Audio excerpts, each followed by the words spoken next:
एक कमरे वाले ससुराल में 4 बहू की आंगन में खुली रसोई। बाहर मूसलाधार बारिश हो रही है और पानी की तेज बूंदें कच्ची छत पर लगातार गिर रही हैं। एक ही छोटे से कमरे के अंदर पूरा परिवार जमीन पर सिमट कर बैठा हुआ है। माँ, मुझे बहुत जोर से भूख लगी है, पेट में बहुत दर्द हो रहा है, खाना कब खिलाओगी? हाँ माँ, कब से हम भूखे बैठे हैं, कुछ खाने को दे दो ना, बहुत तेज भूख लगी है। बस थोड़ा धीरज रखो मेरे बच्चों, अभी मैं कुछ बनाती हूँ। माँ, दोपहर भी निकल गई, अब तो शाम होने को आई है, जल्दी बनाओ ना। जा बहू, देर मत कर, जाकर बच्चों के लिए खाना बना ले, उनका रो रो कर बुरा हाल हो रहा है। माँ जी, मैं तो कब से चूल्हा जलाने का इंतजार कर रही हूँ, लेकिन बाहर देखिए ना, इतनी झमाझम बारिश हो रही है कि समझ में ही नहीं आ रहा कि खाना कैसे बनाऊं। हाँ माँ जी, दीदी बिल्कुल सही कह रही हैं। कल तो जैसे तैसे मौसम थोड़ा खुला था तो हमने खाना बना लिया था, लेकिन आज तो आसमान से आफत बरस रही है। ठीक है बहू, थोड़ा सा इंतजार और कर लो, बारिश जरा कम हो जाएगी तो बाहर जाकर चूल्हा जला लेना। हाँ पिताजी, मैं भी इसी बारिश के रुकने की राह देख रहा हूँ। बारिश थमे तो मैं बाहर निकलूं, कहीं कोई मजदूरी मिले तो थोड़ा बहुत राशन लेकर आऊं। हाँ भैया, काम तो ढूंढना ही पड़ेगा। जैसे हमारे हालात हैं, अगर हम कुछ मेहनत मजदूरी नहीं करेंगे तो हमारे इस घर का खर्चा कैसे चलेगा? हाँ, इन बिगड़ते हालातों के जिम्मेदार भी तो हम ही लोग हैं। अगर ऐसे हालात ना बने होते तो हम इस अनजान जगह एक कमरे में आते ही क्यों? पता नहीं हमारी किस्मत को भी क्या मंजूर था जो वो सब अचानक हो गया। हमारी अच्छी भली चलती हुई जिंदगी इस तरह तबाह हो गई और हम यूं भटकने पर मजबूर हो गए। माँ, हम अपने उस बड़े वाले कमरे में कब जाएंगे? जाएंगे मेरी बच्ची, बहुत जल्द जाएंगे। बहू, अब पुरानी बातों को छोड़ो, जो बीत गया उसे याद करने से पेट नहीं भरेगा। देखो, बारिश जरा धीमी पड़ी है, जाकर खाना बना लो। ठीक है माँ जी, हम अभी जाकर चूल्हा जलाते हैं। आरती और शिल्पा कमरे से निकलकर बाहर खुले आंगन में आती हैं, जहाँ एक मिट्टी का चूल्हा छोटे से तिरपाल से ढका होता है। वो तिरपाल हटाती हैं।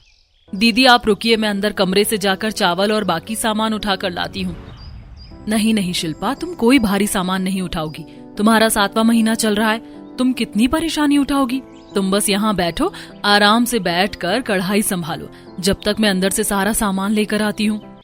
ठीक है दीदी, मैं यहाँ चूल्हे में सूखी लकड़ियाँ लगाकर आग सुलगाने की कोशिश करती हूँ। आरती अंदर से सामान लाती है और शिल्पा चूल्हा जलाकर कढ़ाई में तेल डालकर सब्जी में बघार देने लगती है और दूसरे चूल्हे पर आटा गूंथकर रोटियां बनाती है। तभी गली से 2 औरतें नंदिनी और श्यामली वहां आकर खड़ी हो जाती हैं। अरे बहू, इस खुले आंगन में भीगते हुए रसोई बना रही हो? हम कब से तुम लोगों को देख रहे हैं। हाँ बहू, तुम लोग इस पूरे इलाके में नए नए आए हो ना, पहले तो कभी तुम्हें इस गली में नहीं देखा। हाँ आंटी जी, हम लोग यहाँ अभी कुछ ही दिनों पहले रहने आए हैं। लेकिन बहू, तुम लोग ये खुले आसमान के नीचे बाहर बारिश में रसोई क्यों बनाती हो? क्या करें आंटी जी, हमारा सिर्फ एक ही कमरे का घर है, इसीलिए मजबूरी में खुले आंगन में ही खाना पकाना पड़ता है। अरे लेकिन एक कमरे का घर भी है तो उसी के कोने में बना लिया करो ना, बाहर ऐसे भीगने की क्या जरूरत है? आवाज सुनकर नीलम भी कमरे के दरवाजे पर आकर खड़ी हो जाती है। अरे बहन, क्या बताएं, एक तो ये छोटी बहू गर्भवती है, साथ में घर में 2 छोटे बच्चे भी हैं। कमरे में चूल्हा जलेगा तो उन सबको धुएं से बहुत दिक्कत होगी, और साथ में मुझे खुद पुरानी दमे की शिकायत है, इसीलिए बहुओं को खाना बाहर ही बनाना पड़ता है। हाँ भाई, अब गरीबी का तो यही हाल होता है। हम गरीबों की जिंदगी में तो हर कदम पर बड़े संघर्ष हैं। दीदी, अब इन पड़ोसियों को कौन समझाए कि ये संघर्ष गरीबी का नहीं, किसी और ही बड़ी मुसीबत की वजह से है। धीरे बोलो शिल्पा, कोई हमारी बात सुन ना ले, हमें बस अपना काम करना है। चलो ठीक है, तुम लोग खाना बनाओ, हम चलते हैं। दोनों औरतें वहां से चली जाती हैं और बहुएं कढ़ाई में सब्जी पकाने लगती हैं।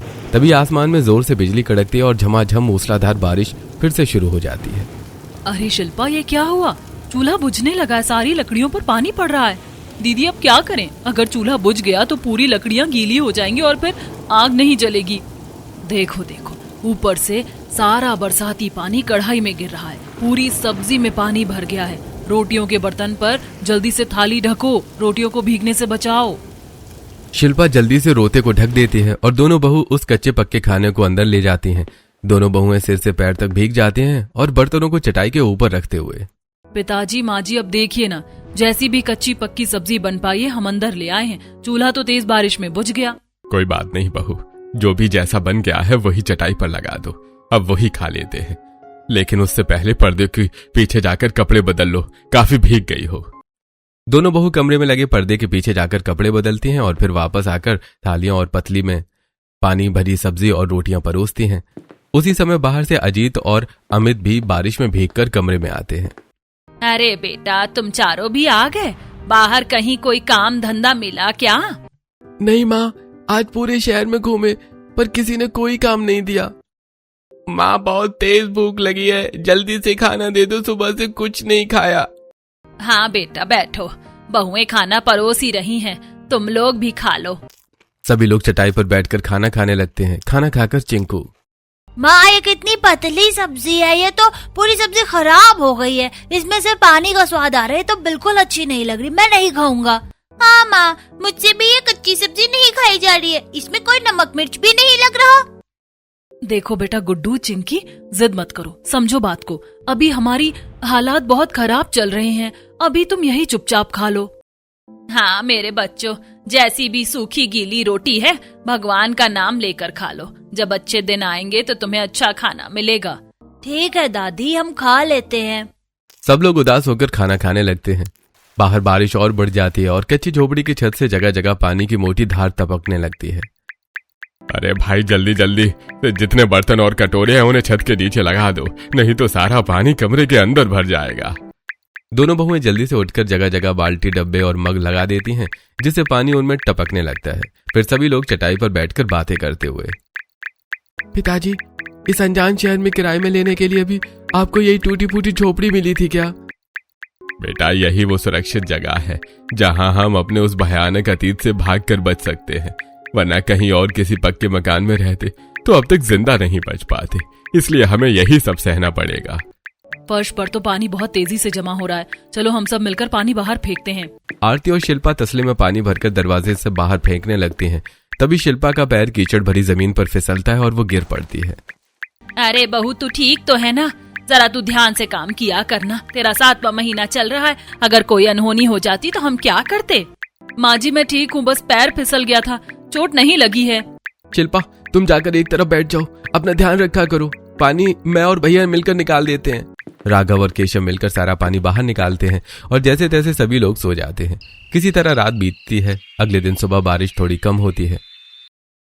माँ, कल तो कोई मजदूरी नहीं मिली थी, लेकिन आज हम दोनों भाई फिर से काम ढूंढने निकल रहे हैं। हाँ बेटा जाओ, भगवान करे तुम्हें आज कोई काम मिल जाए। केशव और राघव एक कंस्ट्रक्शन साइट पर पहुंचते हैं जहां एक ठेकेदार खड़ा है। अरे सेठ जी, हमें कोई छोटा मोटा काम दे दीजिए, बहुत जरूरत है। अरे तुम दोनों फिर आ गए, तुमसे काम वाम तो होता नहीं है कुछ, यहाँ कंस्ट्रक्शन का काम चल रहा है, तुमसे तो भारी सामान उठाते भी नहीं बनता। सेठ जी, हमारे घर के हालात बहुत खराब है, हम मेहनत कर लेंगे, आप बस आज काम दे दीजिए। ठीक है, ज्यादा बातें मत बनाओ, चलो वो सामने से गिट्टी उठाकर उस दीवार के पास डालो। झमाझम बारिश में दोनों भाई सिर पर तगाड़ी उठाकर गिट्टी डालने लगते हैं। कुछ देर बाद राघव की नजर अचानक सामने सड़क पर पड़ती है। भैया देखो, वो सामने वो तो नेताजी के आदमी घूर रहे हैं। हाँ राघव, अगर उन्होंने हमें यहाँ देख लिया तो बहुत गड़बड़ हो जाएगा, हमारा पूरा परिवार खतरे में पड़ जाएगा, चलो जल्दी से यहाँ से निकलते हैं। दोनों भाई काम छोड़कर तेजी से ठेकेदार के पास जाते हैं। सेठ जी, हमें आधे दिन की ही मजदूरी दे दीजिए, हमें तुरंत जाना होगा। अरे तुम लोगों का ना दिमाग खराब है, एक तो तुमसे ठीक से काम करते बनता नहीं है, ऊपर से बीच में ही आधे दिन की मजदूरी मांग कर भाग रहे हो। ठीक है, पकड़ो आधे पैसे और कल से यहाँ कदम मत रखना, जाओ यहाँ से। दोनों भाई आधे दिन के पैसे लेकर वहां से तेजी से भाग निकलते हैं। चलो भैया, आज तो बाल बाल बच गए।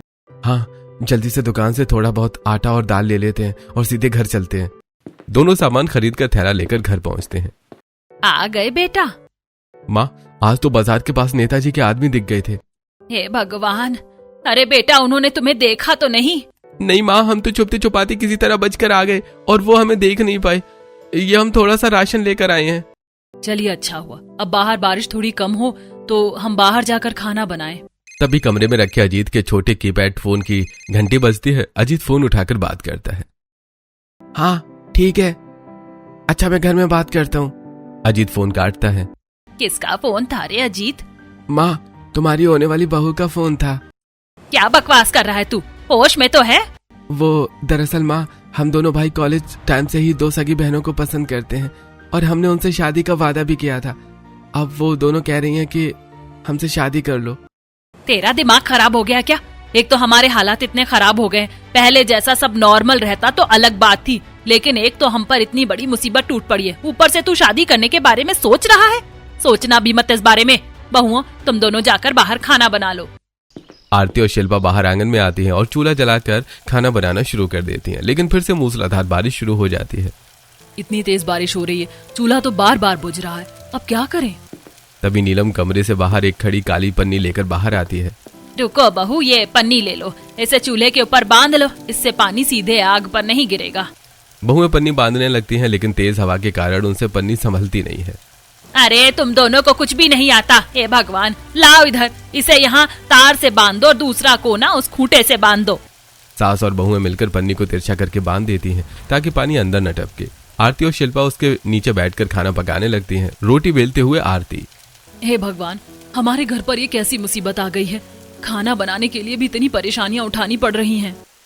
सामने वाली बालकनी में कुसुम और उसकी बेटी कंचन गर्मा गर्म पकौड़े खाते हुए ये नजारा देख रही होती हैं। माँ देखो तो जरा, वो दोनों बहुएं बेचारी कितनी परेशान होते हुए खुले आंगन में भीग कर खाना बनाती हैं। हाँ बेटी, भगवान जाने ऐसी क्या समस्या है जो ये लोग एक छोटे से कमरे के घर में इतने कष्ट उठा कर रह रहे हैं। ऐसे ही दिन बीत रहे थे। झमाझम बारिश हो रही थी और परिवार का हर एक सदस्य एक ही कमरे में रहकर मुसीबतें उठा रहा था और बहुएं खुली रसोई में खाना बनाने के लिए मजबूर थी। ऐसे कुछ दिन बीत जाते हैं। एक दिन बाहर झमाझम बारिश हो रही थी और पूरा परिवार घर के अंदर बैठा हुआ था। तभी अचानक कोई दरवाजा खटखटाता है। इस तेज बरसते पानी में हमारे दरवाजे पर कौन आ गया? आरती उठकर कुंडी खोलती है। सामने अजीत और अमित दो नई नवेली दुल्हनों के साथ सिर से पैर तक भीगे हुए खड़े हैं। दोनों के गले में वरमालाएं पड़ी हैं। अरे ये क्या देवर जी, आप दोनों अचानक शादी करके आ गए? हाँ भाभी, अब क्या सारे सवाल दरवाजे पर खड़े रहकर ही पूछ लो कि हमें अंदर तो आने दो। दरवाजे पर इतना शोर क्यों मच रहा है बहू? कौन आया है बाहर? माँ जी आप खुद ही देख लीजिए, दोनों देवर जी ब्याह रचाकर बहुओं को ले आए हैं। चारों अंदर कमरे में कदम रखते हैं। नीलम और रंजीत दोनों लड़कों और दुल्हनों को देखकर सन्न रह जाते हैं। अरे कल मुंहो, ये क्या सत्यानाश कर दिया तूने? बिना हमें बताए बिना पूछे शादी करके ले आया। हाँ माँ, वो मजबूरी ऐसी बन गई थी कि मुझे और अमित को शादी करनी पड़ी। बेटा ये तुमने बिल्कुल भी अच्छा नहीं किया, तुम्हें ऐसा कदम नहीं उठाना चाहिए था। आखिर ऐसी क्या मजबूरी आ गई थी कि तुमने हमारे पूरे परिवार की हालत जाने बिना ये फैसला ले लिया। अजीत सिर झुका लेता है और सारी घटना बताने लगता है। पिताजी ने हम दोनों बहनों की शादी अपनी जान पहचान के दो लड़कों से पक्की कर दी है और हम उनसे शादी नहीं करना चाहते। कॉलेज के दिन अलग थे, लेकिन आज हमारे परिवार के हालात बहुत खराब हैं। हम सब एक छोटे से किराए के कमरे में तंग हाली में जी रहे हैं। हमें बड़े घर या दौलत से कोई मतलब नहीं है, हम आपसे प्यार करते हैं और हम हर हाल में आपके साथ एडजस्ट करने को तैयार हैं। बस इसीलिए हम चारों ने कोर्ट से शादी कर ली। हे भगवान, सत्यानाश! इसे लाख बार मना किया था कि अभी शादी के बारे में सोचना भी मत, और तुम दोनों को भी चैन नहीं आ रहा था। थोड़े दिन रुक नहीं सकती थी शादी करने के लिए? माँ जी हमारे पास वक्त ही नहीं बचा था। अब चलो जाने दो माँ जी, जो होना था हो गया। अब बहुएं घर की दहलीज पार कर आ गई हैं तो हमें इन्हें एक्सेप्ट तो करना पड़ेगा ना। जाइए देवरानी जी, जाकर जल्दी से कपड़े बदल लीजिए, नहीं तो ठंड लग जाएगी और बीमार पड़ जाएंगी। इसका मतलब है आप दोनों चाचियाँ भी हमारे साथ रहेंगी, फिर तो बहुत मजा आएगा।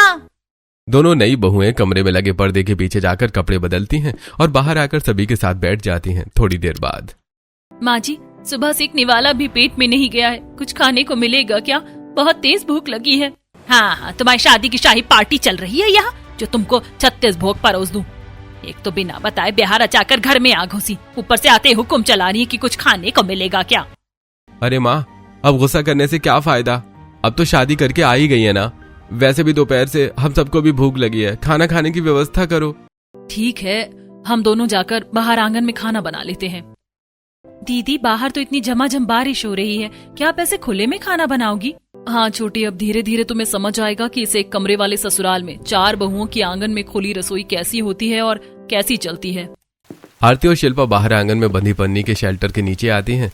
दोनों चूल्हा सुलगाकर कढ़ाई में तेल गरम करने लगती हैं। शिल्पा, ऐसा करते हैं कि मैं सब्जी काटकर तड़का लगा देती हूँ, तुम आटा गूंथ लो। आरती जैसे ही कढ़ाई के खौलते तेल में मसाले का बघार लगाती है, तेल का एक बड़ा गर्म छींटा पास खड़ी शिल्पा की कलाई पर जा गिरता है। ओफो, मेरा हाथ जल गया। बहुत तेज जलन हो रही है। चीख सुनते ही कमरे के अंदर से नीलम और दोनों नई बहुएं घबराकर आंगन में दौड़ती हुई आती हैं। क्या हो गया बहू, क्या हुआ? इतना क्यों चिल्ला रही है? माँ जी, तेल का छींटा हाथ पर गिर गया, चमड़ी जल गई। दीदी आप हटिए, अब हम खाना बना लेते हैं। हाँ दीदी, आपका 7वां महीना चल रहा है, आप यहाँ एक तरफ बैठ जाइए। शेल्टर तो लगा हुआ ही है पन्नी का, आप बस बैठ जाइए, बाकी चूल्हा हम दोनों संभाल लेंगी। शिल्पा एक तरफ बैठ जाती है और दोनों नई बहुएं चूल्हे के पास बैठकर खाना बनाने लगती हैं। तभी अचानक मूसलाधार बारिश के साथ तेज आंधी का झोंका आता है और ऊपर बंधी प्लास्टिक की पन्नी उखड़कर दूर हवा में उड़ जाती है। अरे ये क्या, हमारा पूरा शेल्टर ही उड़ गया। चलो भागो भागो, पकड़ो पकड़ो, पन्नी दूर नाली में जा गिरेगी। दोनों नई बहुएं भीगते हुए कीचड़ में दौड़ती हैं और हवा में उड़ती पन्नी को दोनों हाथों से झपट कर दबोच लेती हैं। कहाँ उड़कर जा रही है? हम आज इस ससुराल में आए हैं और तू आज ही इनको छोड़कर भाग रही है। चल वापस हमारे साथ। दोनों बहुएं पन्नी को घसीटते हुए वापस आंगन में ले आती हैं। अच्छा हुआ बहू, तुमने वक्त रहते पन्नी को पकड़ लिया, वरना हमारे घर में एक ही पन्नी है, दूसरी पन्नी खरीदने के लिए भी पैसे नहीं है। हाँ माँ जी, इसीलिए तो हम दोनों इसे पकड़ कर ले आए हैं। लेकिन माँ जी, ये तो फिर से उड़ जाएगी, हवा बहुत तेज चल रही है और ये संभल नहीं रही। दीदी, हम दोनों इस पन्नी के कोनों को अपने हाथों से कसकर थामे रखते हैं, आप दोनों चूल्हे पर जल्दी जल्दी खाना बनाओ। दोनों छोटी बहुएं भीगते हुए पन्नी को सिर के ऊपर ताने खड़ी रहती हैं और आरती और शिल्पा तेजी से चूल्हा फूंक कर खाना बनाती हैं। जैसे तैसे खाना पक जाता है और चारों बहुएं भीग जाती हैं। दीदी, अब आप खाना लेकर अंदर कमरे में जाइए, हम इस पन्नी के ऊपर और नीचे छोटे छोटे पत्थर बीन कर रख देते हैं ताकि ये वजन से टिकी रहे और उड़े नहीं। आरती और शिल्पा खाना अंदर लेकर जाती हैं और इधर जानवी और माधुरी पन्नी के कोनों पर भारी पत्थर दबाकर अंदर कमरे में आती हैं। बहुओं, जाओ तुम दोनों भी जल्दी से कपड़े बदल लो, नई बहुओं का ऐसा स्वागत होगा ये किसने सोचा था। माँ, मुझे बहुत ठंड लग रही है, जल्दी से खाना परोस दो। हाँ माँ, अब तो गरम गरम खाना दे दो, बहुत देर हो गई। दोनों बहुएं कपड़े बदलकर आती हैं और सब लोग जमीन पर बैठकर खाते हैं। तभी बाहर का बरसाती पानी फिर से कमरे की चौखट पार करके फर्श पर भरने लगता है। लो, फिर से पानी अंदर भरने लगा, अब खाना खाते ही तुरंत बाहर पानी निकालना पड़ेगा। बहू, ये तो हमारी किस्मत ही खराब है। एक वो हमारा 3 मंजिला घर था जिसमें एक बूंद पानी भी नहीं टपकता था, तीसरी मंजिल पर हम आराम से नहाने जाया करते थे, और आज ये झोपड़ी का घर है कि इसमें खाना भी चैन से नहीं खा सकते। माँ जी, अगर हमारा सचमुच 3 मंजिल का इतना बड़ा घर था तो हम सब इस अनजान शहर के एक कमरे में कैसे आ गए? अरे बस बहू, इस बारे में कोई सवाल मत करना, चुपचाप खाना खाओ। सभी लोग खाना खाने लगते हैं। खाना खत्म होते ही शिल्पा पानी निकालने के लिए तसला उठाने लगती है। पिछली बार तुम फर्श पर फिसल कर गिर गई थी ना, अब चुपचाप बैठो, पानी हम बाहर फेंक देंगे। नई बहुएं मिलकर कमरे का सारा पानी बाहर निकालती हैं और ये दिन भी बीत जाता है। दिन बीतते रहते हैं और चारों बहुएं रोजाना मूसलाधार बारिश में परेशान होकर आंगन में ही खुली रसोई चलाती हैं। एक दिन चारों मिलकर पन्नी के नीचे चूल्हा जला रही होती हैं। तभी गली से एक कबाड़ी वाला अपना ठेला लेकर गुजरता है। जेठानी जी, क्यों ना हम इस कबाड़ी वाले से कुछ पुराने टीन के डिब्बे या चादरें ले ले और इस चूल्हे के चारों तरफ लगा दे, तो पानी और हवा से हमारा चूल्हा बचा रहेगा और ठीक से खाना बन जाएगा। हाँ, ये बहुत अच्छी तरकीब है। जानवी आगे बढ़कर कबाड़ी वाले को रोकती है। भैया, ये जो आपके ठेले पर टीन के डिब्बे और चद्दरें हैं, ये हमको दे दो, हमें अपनी रसोई के चूल्हे के पास लगाना है। अरे ठीक है, ले लो, लेकिन इन सब कबाड़ के 300 रुपए लगेंगे। 300 रुपए का नाम सुनते ही चारों बहुओं के चेहरे मुरझा जाते हैं। अरे क्या बात है बहन जी, पैसे नहीं है क्या आपके पास? नहीं भैया, हमारे पास तो इस वक्त बिल्कुल पैसे नहीं है। अरे तो क्या मुफ्त में मारने के लिए कबाड़ धो रहा हूँ? फ्री का कुछ थोड़े मिलता है यहाँ पे। कबाड़ी वाला ठेला खींचकर आगे निकल जाता है। चारों बहुएं भीगते हुए उसी पन्नी के नीचे चूल्हा सुलगाकर खाना बनाने में लग जाती हैं। कुछ देर बाद कबाड़ी वाला बाकी कबाड़ बेचकर उसी रास्ते से वापस लौटता है। वो बहुओं को बारिश में परेशान होते देखता है। अरे चलो भाई, इन बेचारी गरीब बहुओं की मदद करनी चाहिए, कितनी तकलीफ में खाना पका रही हैं। सुनिए बहन जी। हाँ कबाड़ी वाले भैया। ये लो, ये टीन के टुकड़े मेरी तरफ से तुम रख लो, जब कभी हाथ में पैसे आए तब दे देना। भैया जी, आपका बहुत बहुत धन्यवाद। कबाड़ी वाला टीन देकर चला जाता है। माधुरी और जानवी टीन के टुकड़ों को काट काट कर चूल्हे के चारों तरफ एक छोटी दीवार की तरह गाड़ देती हैं। जिससे चूल्हा सुरक्षित हो जाता है। सामने बालकनी में खड़ी कुसुम और कंचन ये सब देखती हैं। देखो कंचन, दिमाग से क्या नहीं हो सकता। नई बहुओं ने दिमाग लगाकर अपनी रसोई को कितना अच्छा बना लिया। कम से कम अब चैन से खाना तो बन रहा है। अब बहुएं खुशी खुशी खाना बनाने लगती हैं। कुछ दिन शांति से बीतते हैं, लेकिन अब 2 बहू और बढ़ जाने पर सबको सोने में भी परेशानी हो जाती है। उस एक छोटे से कमरे में सभी लोग जैसे तैसे सोते हैं। सुबह जब बहुएं सोकर उठती हैं और आंगन में आती हैं तो देखती हैं कि चूल्हे के पास से सारे टीन गायब हैं। अरे हमारे टिन कहाँ गायब हो गए? लगता है रात के अंधेरे में कोई चोर चुरा कर ले गया और कबाड़ में बेच दिए होंगे।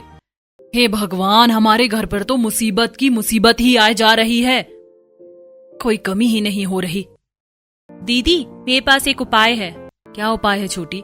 अगर हम कहीं से मजबूत बांस ले आए और यहाँ आंगन में एक ऊंचा मचान बना ले तो ऊपर छत भी हो जाएगी और नीचे हमारी रसोई भी सुरक्षित रहेगी।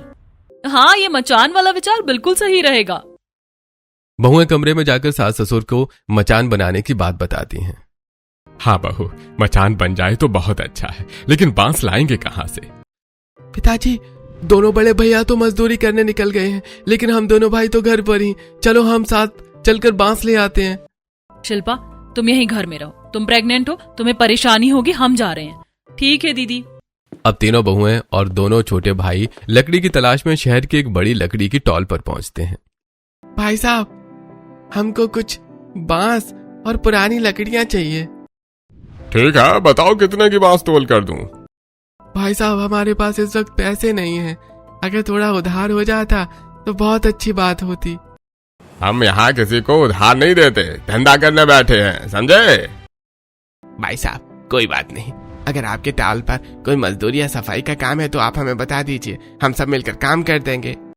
ठीक है, अगर तुम सब मिलकर मेरी इस पूरी टाल की सफाई कर दो और लकड़ियों के ढेर को किनारे से लगा दो तो मैं तुम्हें तुम्हारे काम भर के पास दे दूंगा। दोनों बहुएं और दोनों भाई मिलकर पूरी टाल की सफाई करते हैं। भारी लकड़ियों के गट्ठर लगाते हैं, पूरा टाल चमका देते हैं। काम पूरा होने पर टाल मालिक उन्हें मजबूत बांस और लकड़ियां दे देता है। अब इन सारे बांसों को हम सबको अपने अपने सिर और कंधों पर उठाकर घर ले चलना पड़ेगा। सभी लोग बांस और लकड़ियों के भारी गट्ठर सिर पर उठाकर घर के लिए निकल पड़ते हैं। सड़क पर कीचड़ है और आसमान में घने काले बादल छाए हुए हैं। तभी सड़क के मोड़ पर एक काली जीप आकर रुकती है और उसमें से नेताजी के 2 खास गुंडे उतरते दिखाई देते हैं। अरे छुप जाओ, जल्दी से सब लोग इस पुरानी टूटी दीवार के पीछे छुप जाओ, जल्दी, सामने नेताजी के आदमी खड़े हैं। सभी लोग उस दीवार के पीछे छुप जाते हैं। हम लोग इस तरह डरकर क्यों छुप रहे हैं? आखिर क्या बात है? चुप रहो और सिर नीचे करो, वो एक शब्द भी नहीं बोलेगा। सभी लोग दीवार की ओट में दुबक कर बैठ जाते हैं। गुंडे इधर उधर देखते हुए सिगरेट सुलगाते हैं और फिर कुछ देर बाद गाड़ी में बैठकर आगे निकल जाते हैं। चलो, खतरा टल गया, वो लोग आगे निकल गए। चलो अब सब लोग जल्दी से घर की तरफ निकलो। दीदी, आखिर हम लोग चुप क्यों रहे थे? आखिर ऐसा क्या राज छुपा हुआ है हमारे परिवार में? देवरानी जी, आपको अभी वो सब जानने की जरूरत नहीं है। सही वक्त आने पर सब पता चल जाएगा। अभी चुपचाप घर चलिए। सब लोग तेज कदमों से चलते हुए घर के अंदर आंगन में पहुंचते हैं और बांस और लकड़ियों को जमीन पर पटक देते हैं। आवाज सुनकर कमरे से नीलम और रंजीत बाहर आंगन में निकल कर आते हैं। अरे वाह बहू, तुम सब तो सचमुच बड़े बड़े मजबूत बांस लेकर आ गई। अरे चलो, बहुत बढ़िया हुआ।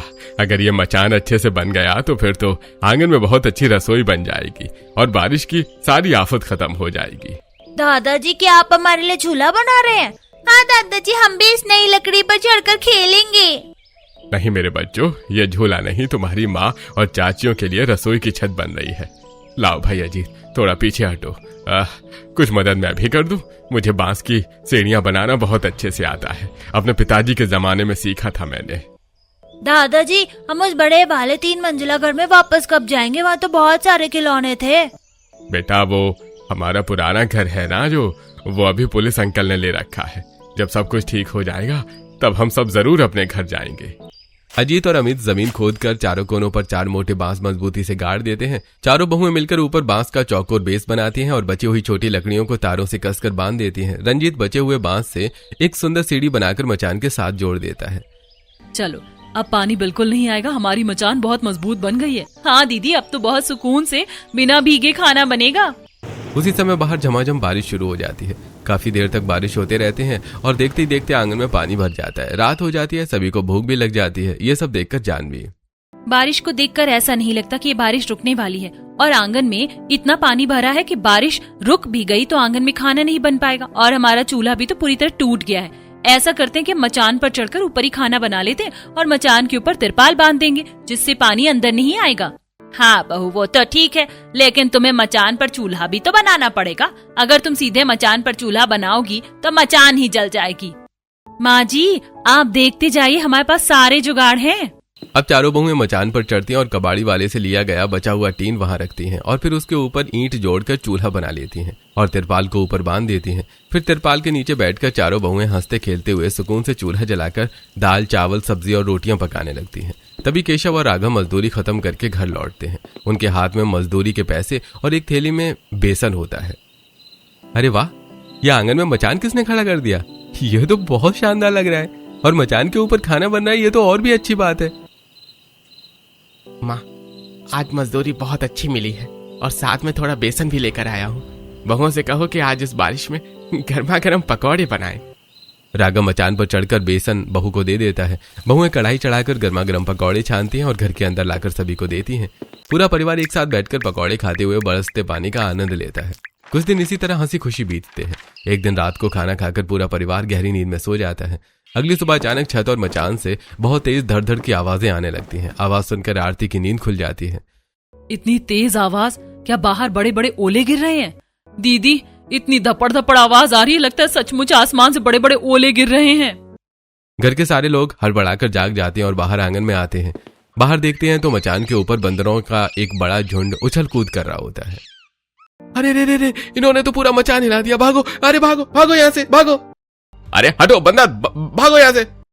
एक बड़ा बंदर खूंटे पर बैठकर रंजीत की तरफ देखकर जोर से घुड़की देता है और बाकी बंदर बांस के तारों को नोच डालते हैं। पूरा मचान भर-भराकर नीचे जमीन पर गिरकर टूट जाता है और ऊपर का सारा बरसाती पानी आंगन में बहने लगता है। बंदर दीवार फांद कर भाग जाते हैं। लो भाई, अब फिर हमें वही परेशानी उठानी पड़ेगी। तब अपनी अपनी किस्मत है बहू, किस्मत का जो लिखा है उसको तो भुगतना ही पड़ता है। कोई बात नहीं दीदी, हम सब मिलकर मचान फिर से बना लेंगी।